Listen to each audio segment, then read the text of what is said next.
Hello students, today we will study about the topic bronchodilators.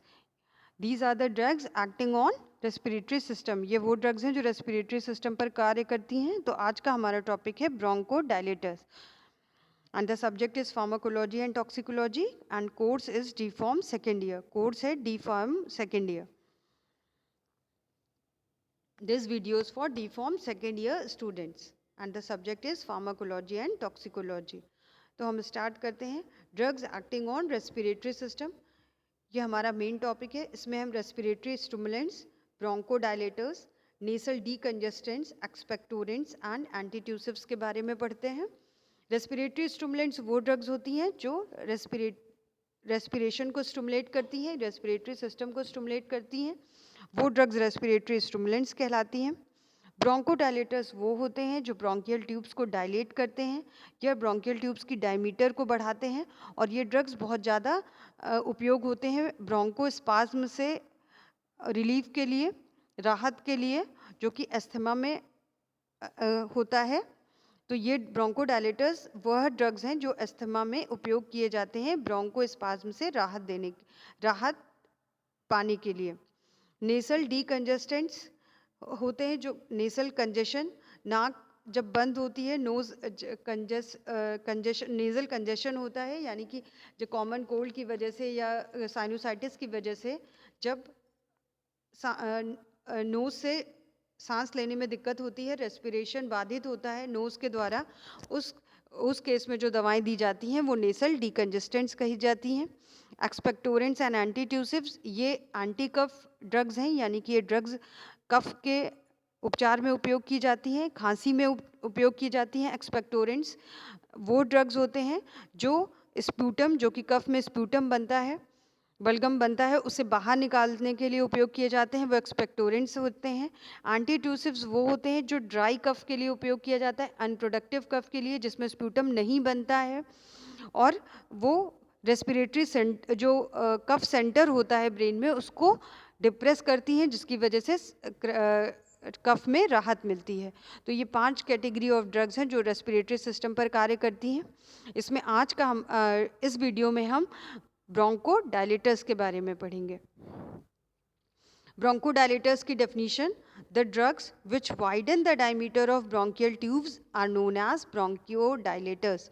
वह drugs जो bronchial tubes की diameter को बढ़ाती हैं, डायमीटर को वाइड करती हैं, यानी कि ब्रोंकियल ट्यूब्स को वाइड करती हैं, वो ड्रग्स कहलाती हैं ब्रोंकोडायलेटर्स.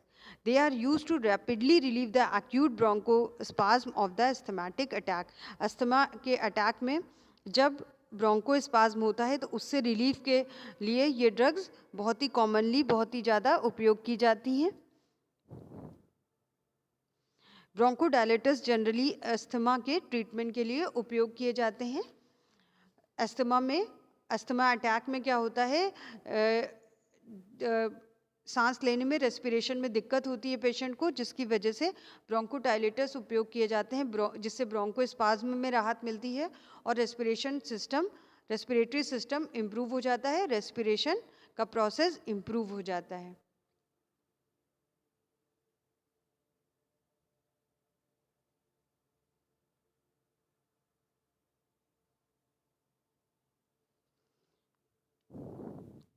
इसमें इसमें अस्थमा में जो ब्रोंकाई है वो नैरो हो जाती है, यानी कि सिकुड़ जाती है, नैरो हो जाती है, जिसकी वजह से रेस्पिरेशन में प्रॉब्लम होती है.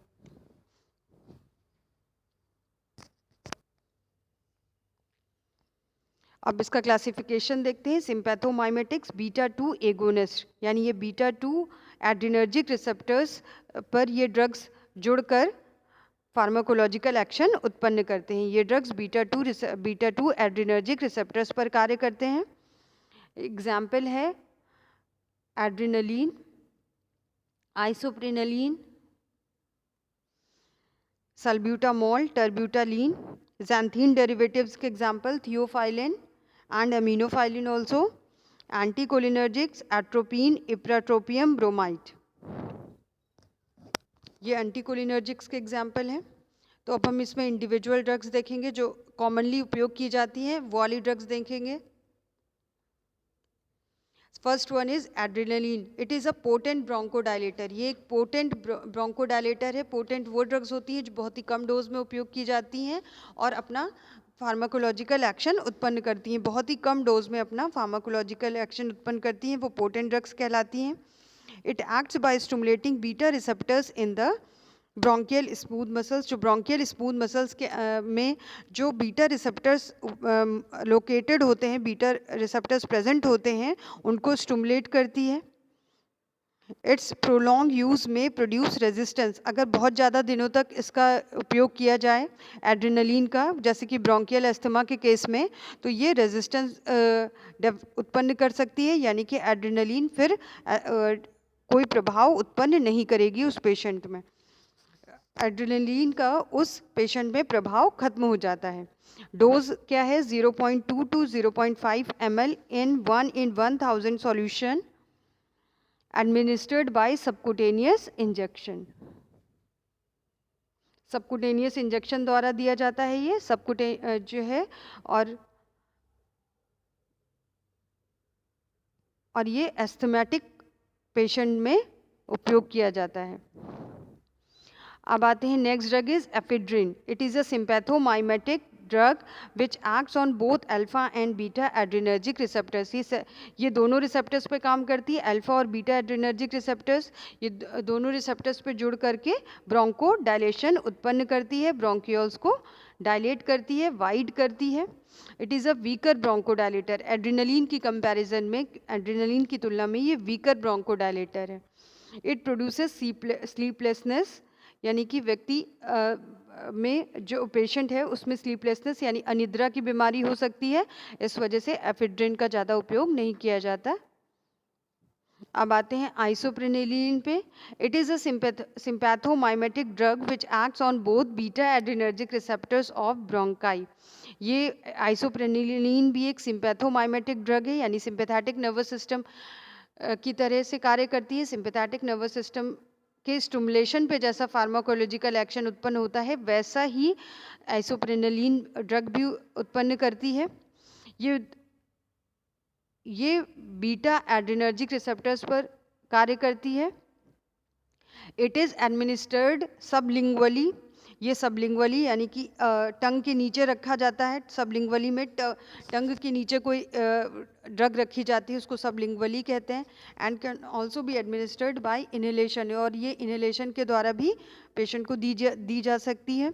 The only risk of isoprenaline is cardiac stimulation, यानी ये हार्ट को बहुत ज़्यादा स्टिमुलेट करती है। इस वजह से आइसोप्रेनिलिन का ये एक रिस्क है जो कि आइसोप्रेनिलिन ड्रग से जुड़ा हुआ है, या इसका ये दुष्प्रभाव भी है। Dose is 10 to 20 mg sublingually. Sublingually अगर इसे देते हैं तो डोज है 10 to 20 mg।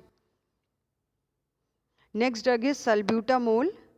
It is a potent bronchodilator. ये एक पोटेंट ब्रोंकोडायलेटर है which acts on beta 2 adrenergic receptors of bronchi. जो ब्रोंकाई पे बीटा 2 एड्रेनर्जिक रिसेप्टर्स पर कार्य करता है और ब्रोंकियोल्स को डायलेट करता है। Cardiac stimulant effect is less. इसमें कार्डियक स्टिमुलेंट इफेक्ट जो कि आइसोप्रेनिलिन के केस में था वो बहुत ही कम है। So it can be use safely in patient with cardiac disease. तो यानी उन पेशेंट्स में भी आसानी से उपयोग किया जा सकता है, सेफली उपयोग किया जा सकता है जिनको कार्डियक डिसीज़ है, जिनको हार्ट प्रॉब्लम है। उन पेशेंट्स में भी सल्ब्यूटामोल आसानी से प्रयोग किया जा सकता है। Its duration of action is long. इसका कार्य करने की अवधि ज़्यादा होती है because it is resistant to COMT inactivation. ये COMT इनएक्टिवेशन से रेजिस्टेंट है, यानी कि इसका इनएक्टिवेशन नहीं होता, COMT द्वारा इसका इनएक्टिवेशन नहीं होता, इसलिए इसके कार्य करने की अवधि ज़्यादा है। COMT क्या है? The full form is catechol O methyl transferase. ये वो एंजाइम है जो कैटेकोलामाइंस, जो आपने एड्रेनर्जिक ड्रग्स में पढ़ा है, जो कैटेकोलामाइन ड्रग्स होते हैं या एड्रेनर्जिक ड्रग्स होते हैं, उनको डिस्ट्रॉय करता है, उनको इनएक्टिवेट कर देता है। तो ये COMT एंजाइम द्वारा डीएक्टिवेट नहीं किया जाता, इनएक्टिवेट नहीं किया जाता। इस वजह से इसका ड्यूरेशन ऑफ एक्शन जो है वो लंबा होता है। Dose is 100 micrograms by inhalation, इसकी डोज है 100 micrograms by inhalation. 2 to 4 mg bye mouth, अगर माउथ से लेते हैं तो 2 to 4 mg। और सबकुटेनियस इंजेक्शन या इंट्रामस्कुलर इंजेक्शन के द्वारा जब दिया जाता है तो 0.6 mg एवरी 4 आवर्स, हर 4 घंटे पे 0.6 mg दिया जाता है। तो ये इसकी डोज है सल्ब्यूटामॉल की। ये बहुत ही कॉमनली यूज ड्रग है जो कि अस्थमा के ट्रीटमेंट में उपयोग किया जाता है। Next drug is theophylline. Theophylline एक xanthine डेरिवेटिव है, रेस्पिरेटरी स्टिमुलेंट भी है और इसमें कुछ ब्रोंकोडायलेटर इफेक्ट भी मौजूद होता है। ये थियोफाइलिन एक रेस्पिरेटरी स्टिमुलेंट भी है और ब्रोंकोडायलेटर ड्रग भी है। It is a relatively weak bronchodilator, लेकिन इसमें जो ब्रोंकोडायलेटेशन इफेक्ट है वो बहुत ही वीक है।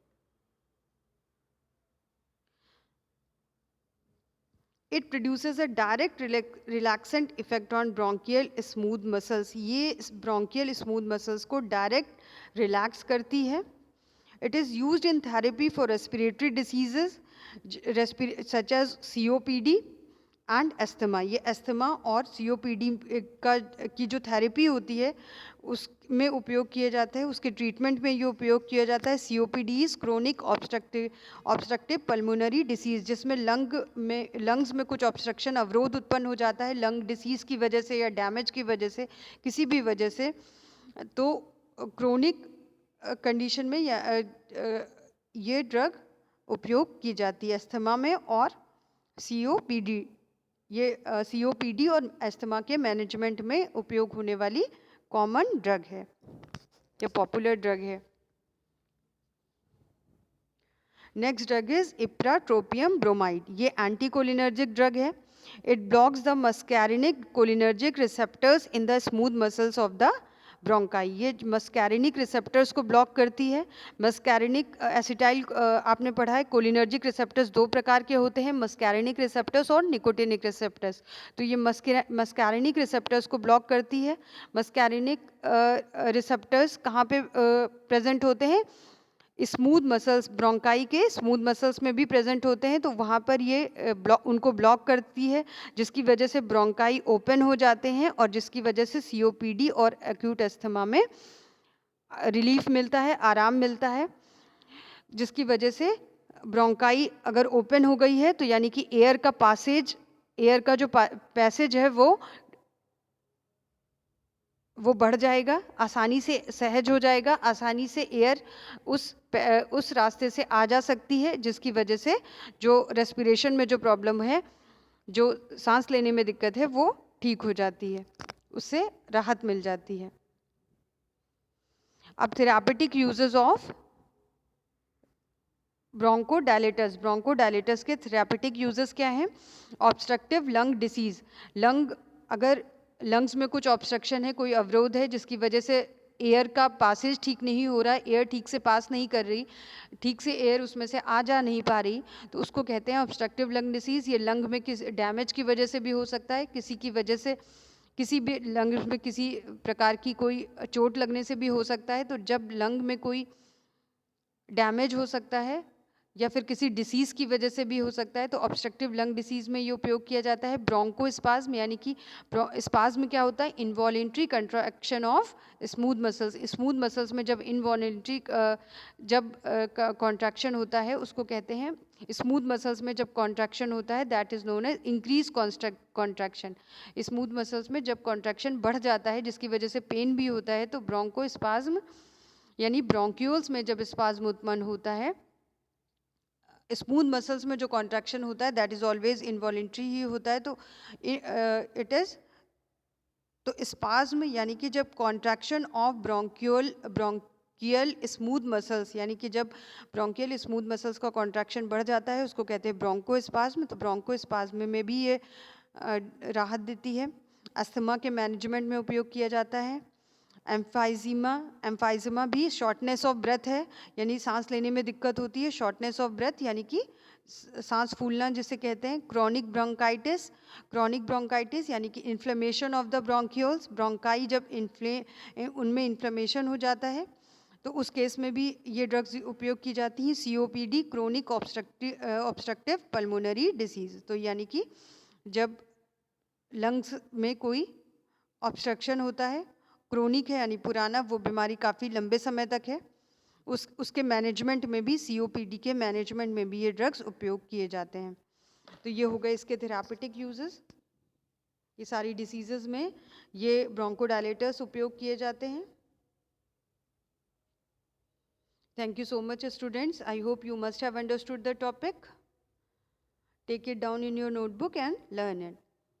Thank you, students.